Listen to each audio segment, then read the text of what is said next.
وقال في موضع آخر يا أيها الذين آمنوا كتب عليكم الصيام كما كتب على الذين من قبلكم لعلكم تتقون.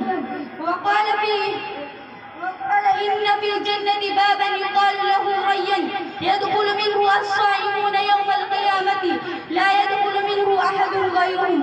محترم حضرات، آج 23 شعبان المعظم ہے اور شعبان المعظم میں رمضان مبارک کی دستک دے رہا ہے جو نہایت بابرکت مہینہ ہے، بلکہ یہ کہ ہمارے لیے سیزن کا مہینہ ہے.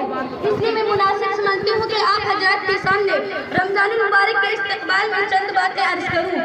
احادیث کریمہ میں جو فضائل بیان ہوئے ہیں ان کو بیان کروں تاکہ ہمارے دلوں میں رمضان المبارک کی عظمت اور اس کی قدر پیدا ہو جائے اور ہم ابھی سے اس مہینے کی تیاری میں لگ جائیں. جس طرح سے آپ صلی اللہ علیہ وسلم بھی شعبان المعظم سے اس کی تیاری فرماتے تھے اور صحابہ کو اس کی آمد اور بشارت سنایا کرتے تھے تمہارے پاس رمضان المبارک کا مہینہ آ گیا. اللہ نے اس مہینے کے روزے تم پر فرض کیے گئے ہیں. اللہ نے اس میں ایک آسمان کے دروازے کو کھول دیتا ہے اور جہنم کے دروازے کو بند کر دیتا ہے اور شر شیاطین کو جکڑ دیتا ہے. جو شخص اس رات کی فضیلت و خیر سے محروم رہ گیا واقعی بدقسمت و محروم ہے. واقعی میری ماں و بہنوں، ایک مسلمان کے لیے اس سے بڑھ کر خوشی اور فرحت کی کیا بات ہوگی کہ نیکیوں کا موسم آ گیا. اللہ تعالیٰ کا اس مہینے میں دریائے رحمت جوش میں آتا ہے. میری ماں و بہنوں، میں نے خطبے میں جو آیت کریمہ تلاوت کی ہے اس سے بخوبی اندازہ ہو جائے گا کہ مہینہ کتنی بابرکت والا ہے. باری تعالیٰ ارشاد فرماتا ہے شہر رمضان الذی انزل فیہ القرآن ھدی للناس کہ رمضان المبارک ہی میں نے قرآن کو نازل کیا جو لوگوں کے لیے سراپر ہدایت ہے. میری ماں و بہنوں، قرآن پاک اللہ کا سب سے مقدس کلام ہے جس کو اللہ تعالیٰ نے رمضان المبارک میں اتارا. معلوم ہوا کہ رمضان المبارک بھی تمام مہینوں سے بہتر و برکت والا ہے. آگے اللہ تعالیٰ فرماتا ہے وَمَن شَهِدَ مِنْكُمُ الشَّهْرَ فَلْيَصُمْهُ جو اس زمانے کو پائے وہ روزہ رکھے. دوسری جگہ ارشاد بنی ہے یا ایھا الذین آمنوا کتب علیکم الصیام کما کتب علی الذین من قبلکم لعلکم تتقون. اس آیت میں اللہ میاں نے فریضہ روزہ اور مقصد روزہ دونوں کو بیان فرمایا ہے.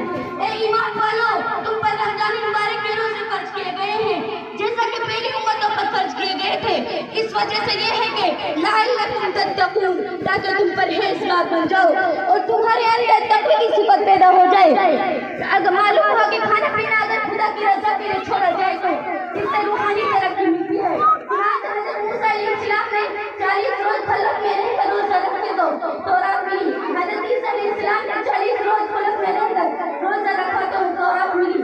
تمام نبیوں کے سردار حضرت محمد صلی اللہ علیہ وسلم نے 30 روز بارہدہ میں خلق سے رہے تو قرآن ملا.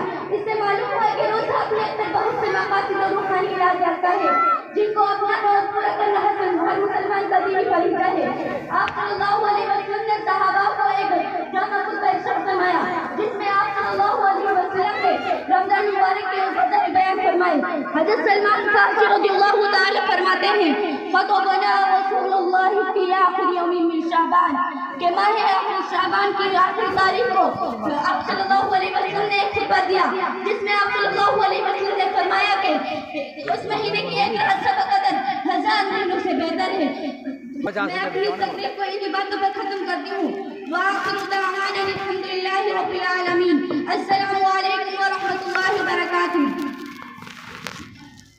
ماشاءاللہ جناب دین محمد نے جس طرح سے اپنے بچے کے لیے 200 روپے دیے تھے، الحمدللہ وہ بیچارے بچوں کے خیر خواہ ہیں اور بہت ہی زیادہ انہوں نے ہمارے مدرسے میں تعاون کیا. اللہ رب العزت سے قبول فرمائے.